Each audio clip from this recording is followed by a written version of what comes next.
I'm trying to come up with new and interesting things to talk about while I'm doing all this traveling and crazy stuff. The problem I usually run into is that most of the information that I have that I really want to tell you guys, I can't, because it's either under NDA or it's under some kind of release embargo, and it sucks. But I try to give you as much information as I can, which usually just means I'm going, there's some information on the other side of... Sorry, I can't tell you. And I feel really bad about that. Because a lot of the stuff that I'm working on, I'm really genuinely excited about. And it's the kind of stuff that I've always wanted to tell you guys about, and talk about, and discuss with extensively details about how things are going together, what's happening, what I'm attempting to do, what's going on.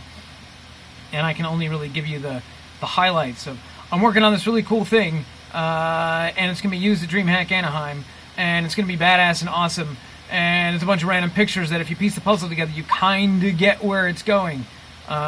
But because of certain things under some types of NDA and protecting intellectual property and that kind of jazz, is that I can't really just go out and say, hey, this is what I did and this is how I did it.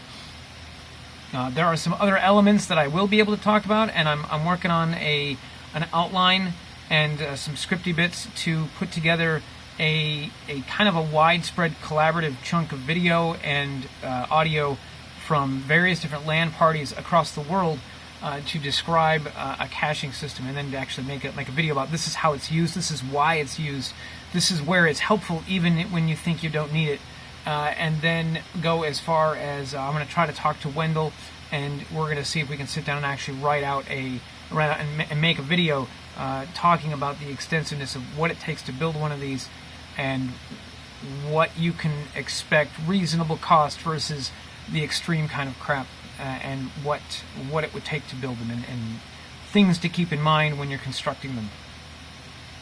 And if you're running any kind of LAN party where you've got more than 5, 6, heck, even if you're just at your own house and you've got 2 or 3, maybe 4 computers that, maybe you, a sibling or a spouse, or parents with kids, if you've got more than one machine in the house, these things would be very beneficial, especially if you're on a rate limited, either a slow bandwidth or rate limited data connection, and where you've got you've only got so many gigabytes a month that you can download, which is still bullshit in my mind. But it is what it is. We'll work on a lot of that stuff.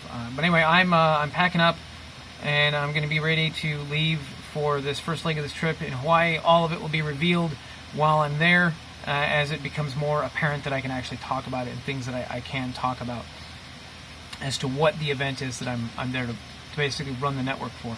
Which is kind of what I've been doing lately, is I go to these crazy events, I build networks, I make them work, and everybody's happy, and then I go home. Or sometimes I don't even do that. Sometimes I just go to the next one, and then the next one, and the next one, and I'm constantly traveling, which kind of makes socializing or even making these videos really time-consuming and exhausting. And I'm always trying to find what's the best way I can make something like this, and then dump it into something where I can put like a header and footer on it for like YouTube. And I don't know exactly all the details of. It becomes more and more difficult to do that as time goes on. The laptop that I've got is awesome. But it is almost 7 years old now, and it's done me well. MSI, you guys made a really beastly of a machine, and I would love to replace it with something a little newer, a little more power, a little more functionality, some faster, and maybe some bigger drives. That's kind of the other reason why I've been doing a lot of this stuff, is the more I do this stuff, the more chance I'm going to be able to replace this thing, and then I'll easier time. This thing's huge. Like, this thing is a massive machine. And if I get something that's a little bit smaller for travel that could still accomplish what this thing is accomplishing, that would be great and fantastic. Sorry, this is a little shaky. I'm holding my phone. I don't know what else I want to talk about just yet. I'm going to try to stream as much as I can when I can.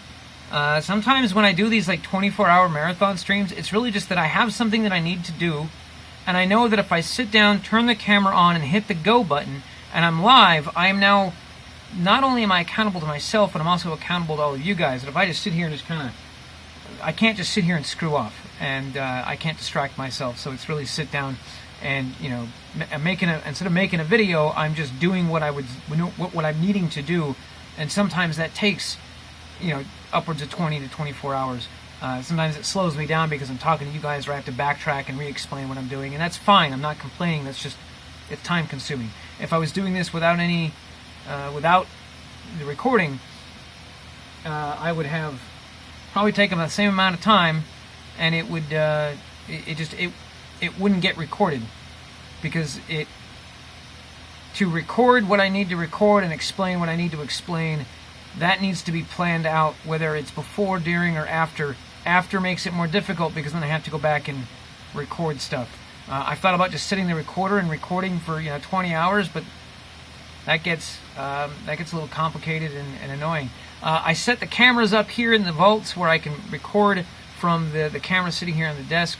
The camera's facing the whiteboard, and the camera facing the server cabinet, and hoping that at some point I could utilize the footage that I'm sending to Twitch, or I would record it locally. That requires hard drive space that I'm slowly running out of, and I'm hoping to be able to turn those into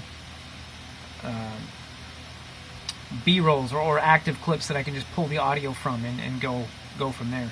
But all in all, like I said, it takes me an hour to get the stream set up, even after I've turned it on, and that's just audio, video, audio, lighting, whole 9 yards. The other problem I run into is that in order to record it, where it looks good, like from my perspective, it requires all of these lights to be on, which you can kind of see. I've got a lot of lights. This is actually a lot brighter than I normally leave it, but and that causes the temperature in here to rise, which causes my brain to melt. So it's a little crazy, and it's a process. It's always a process. Everybody does it, and I'm kind of making excuses, but it's really just I'm trying to do something awesome, and I'm a bit of a perfectionist. So when it doesn't live up to my standards, it doesn't get done. Which is I need to buckle down and make it happen. And I'm hoping that I'm moving toward where this year will be more and more of getting shit done. And that's all I got to say about that. Thank you guys for all your patronage and everything else that's going on. Appreciate it. And we'll talk to you guys in the next one of these. I'm hoping to make more of these as time goes on. Thanks a lot, guys.